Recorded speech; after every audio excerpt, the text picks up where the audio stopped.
Hi, Simphiwe Mtshali. Hi, how you doing? How are you, sir? I'm well, thanks, and yourself. I'm doing very well. Do you know the topic of our interview today? I believe it's about the 2010 World Cup. I was 16 in high school. And do you remember how the mood was like at the time? So it was mixed emotions because was uncertainty as to what will this World Cup bring to South Africa at the same time was the excitement of an historic event happening for the first time on African soil. So I would say it was an atmosphere of mixed emotions. And do you feel like it met your expectations?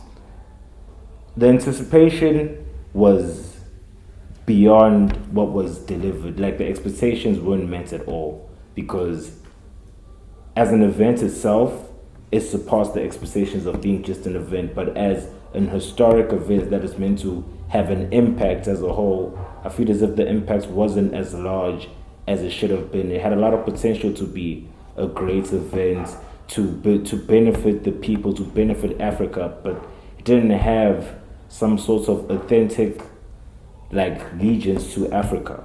It didn't live up to that potential that it could have lived up to because considering that it's the first World Cup on African soil, the potential was there, but it didn't live up to the expectations and the potential as well. And what would you say was the most memorable moment during the World Cup? Was the first goal of the World Cup, considering the fact that it was a goal from South Africa. Firstly, like just in that moment, in the seconds before the goal, leading to the goal, I feel as if the whole of South Africa was at a standstill as the goal was building up, and the minute that ball hit the back of the net, I felt as if the whole South Africa was shaking because of the roaring, the excitement, the joy. So I feel as if for every single South African, that first goal is probably the most memorable moments of the 2010 World Cup. Do you feel like that moment unified South Africans? That short moment unified South Africans, but it was just a short moment. That's exactly what it was. It wasn't a moment that was meant to be continuous, and even though it set out to be continuous to unite South Africans, it didn't unite South Africans in the way that it should have united South Africans. So it was a short moment of unity, but there was nothing from it. What's your biggest takeaway from the 2010 FIFA World Cup? That historic events such as the World Cup don't particularly have any kind of impact for the people of the locations that they go to. They might go to many different locations, but in terms of being an historic event and affecting the people of the area and putting them on a global scale, I feel as if it does nothing. So what I take away from this particular World Cup is that South Africa had so much expectations and we had a lot of disappointments as well.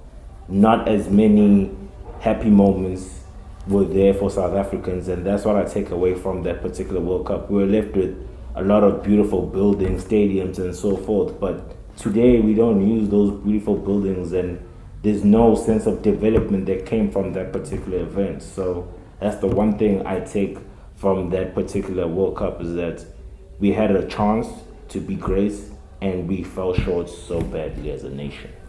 If the World Cup could ever come back to South Africa or any African country, what would you like to be done differently?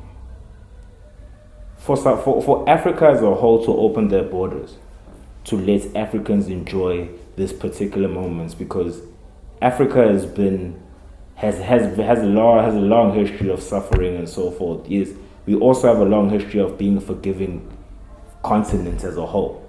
And for that particular fact, I feel as if the whole of Africa should be allowed to celebrate every single historic events that happens on African soil despite the country. So if the World Cup was to come back to Africa, I feel as if it should be Africa supporting Africa. No South Africa, no Zimbabwe, it should be Africans joined together, bringing some sort of unity amongst Africans, taking pride in the work that we can do together as Africans and leading by example for the rest of the world, because we are at the center of the globe. And for us to be at the center, I feel as if we are the center of attraction. So allowing Africans to join together in unity to host an event on African soil, I feel that that'll be the true moments where we enjoy historic events like a World Cup. Thank you, Simphiwe Mtshali. It's been wonderful speaking to you. It's pleasure's all mine.